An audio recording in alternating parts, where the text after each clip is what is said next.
Dans un mariage, on ne peut pas avoir deux visions. Et je n'étais pas encore bien assise dans la foi, vous voyez. La musique était comme... comme il faut. Mais je me sentais que je pouvais le soutenir dans son désir de voir les vies transformées. Deux visions, ça veut dire division.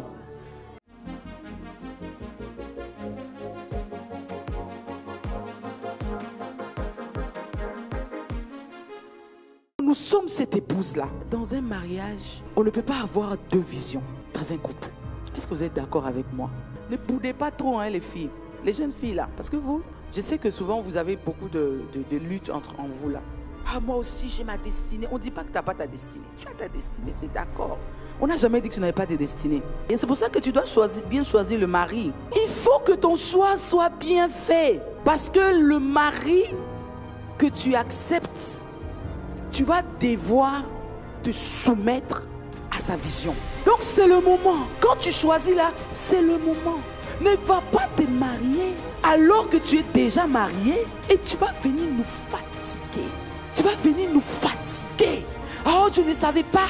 Mon ami, c'est maintenant. Comme moi, quand j'ai décidé de donner ma vie à Jésus, je sais dans quoi je me suis embarqué. La plupart d'entre nous, on a donné nos vies à Jésus, mais on ne sait pas dans quoi on s'est embarqué. C'est pour ça qu'on reproduit la même chose dans le naturel. Il faut que tu saches dans quoi tu t'embarques. Parce que la vision de cet homme-là doit devenir ta vision. La vision de cet homme-là que tu prends, tu vas devoir l'embrasser. Mon ami, je suis arrivé ici au Canada. Je ne suis pas venu avec la mission d'être pasteur. Moi d'ailleurs, le pasteur, je ne voulais pas marier un pasteur. Je l'ai fouillé. Mais il y avait quelque chose en moi que je n'entendais peut-être pas. Mais le Seigneur lui connaissait. Quand je regarde ma vie, je vois comment il m'a dirigé année après année. Je me rends compte qu'il m'avait gardé, qu'il m'avait préservé pour un moment comme celui-ci. Et dès l'instant où je me suis mariée, c'est ironique, je vais vous raconter l'histoire. Le jour où je me suis rendu compte que, mince, je me suis mariée à un pasteur. J'étais déjà mariée. Je ne sais pas comment le pasteur a fait pour que son côté pasteur là ne me fasse pas fuir. Parce que moi j'ai fouillé ça. Je ne voulais pas. J'ai eu des propositions. J'étais là, j'ai dit quoi? Pasteur, non. En plus de ça, c'était des gens d'église bizarres. Là. Si vous voyez, non, des trucs, je ne juge pas. Hein, mais franchement, moi, je ne croyais pas que c'était comme ça qu'on devait vivre la vie chrétienne. Amen.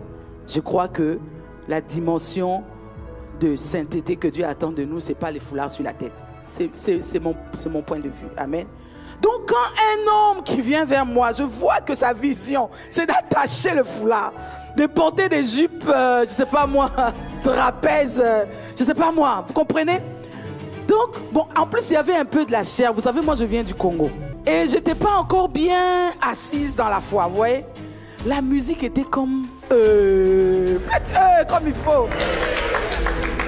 Je me battais encore avec la musique du monde. Je dis non, si je me marie à un pasteur, je ne pourrais plus danser. Je dis non, je ne pourrais plus. Non, je ne peux pas.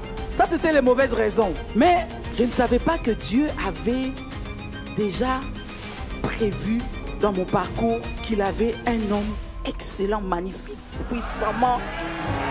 Vous comprenez? Et je ne sais même pas si j'ai déjà raconté ça au pasteur, mais je vais le dire aujourd'hui.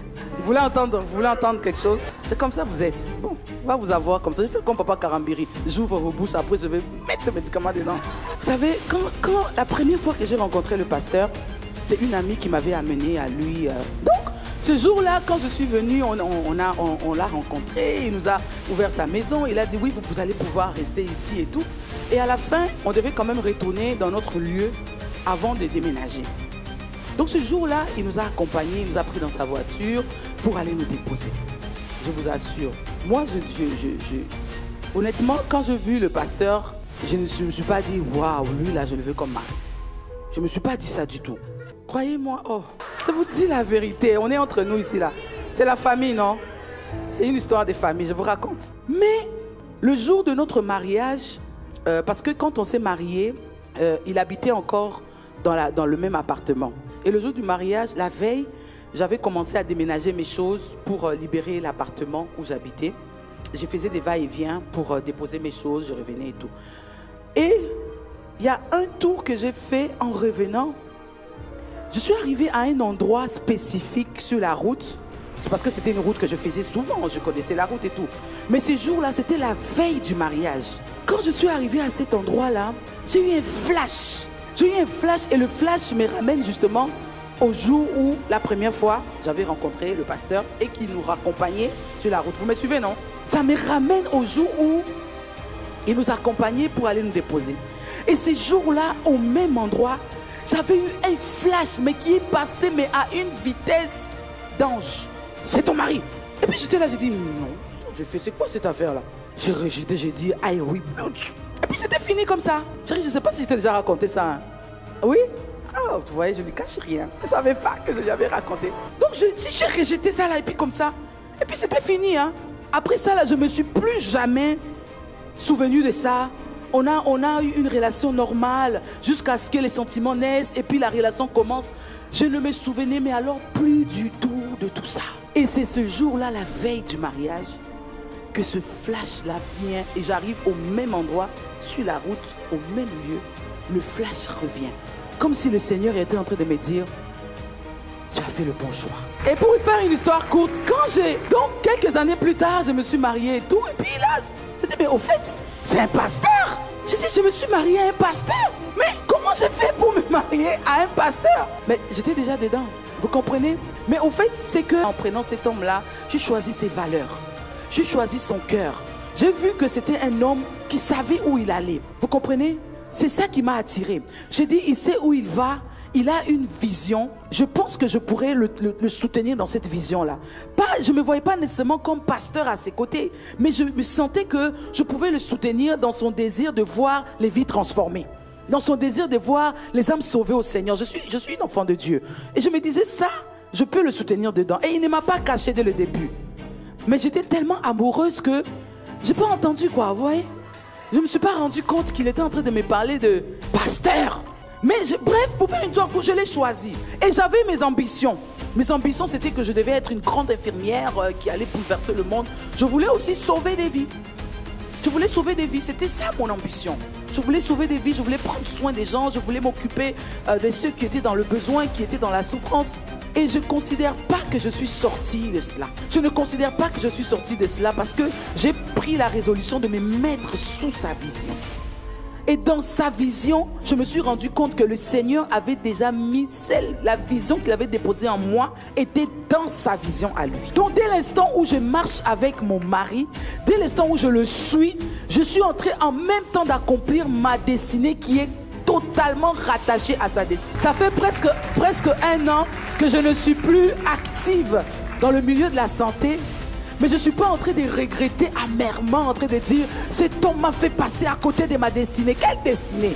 Ma destinée, je suis en train de la vivre ici. Ce que je suis en train de faire ici, je suis en train de porter. Je suis en train de porter, c'est que la vision que le Seigneur a déposée dans sa vie, dans laquelle se trouve aussi ma vision. Alors tu es une sœur ici. Tu te dis, ouais, on veut éteindre ma vision. Si tu n'ouvres pas bien tes yeux, tu vas laisser passer l'homme de ta vie. Moi là, le Seigneur m'a accordé la grâce. Je ne sais pas ce que j'allais devenir. Un jour, je vais vous raconter à quel point tous les prétendants, tous les prospects qui me poursuivaient, là, je me suis rendu compte que la plupart, là, ils sont devenus pasteurs. Donc, ça veut dire que ma destinée, là, c'était être épouse de pasteur. Donc, je suis très bien dans mon rôle. Je suis très à l'aise dedans. Amen. Tout ça pour vous dire qu'il ne peut pas avoir deux visions. Une seule vision, parce que deux visions, ça veut dire division.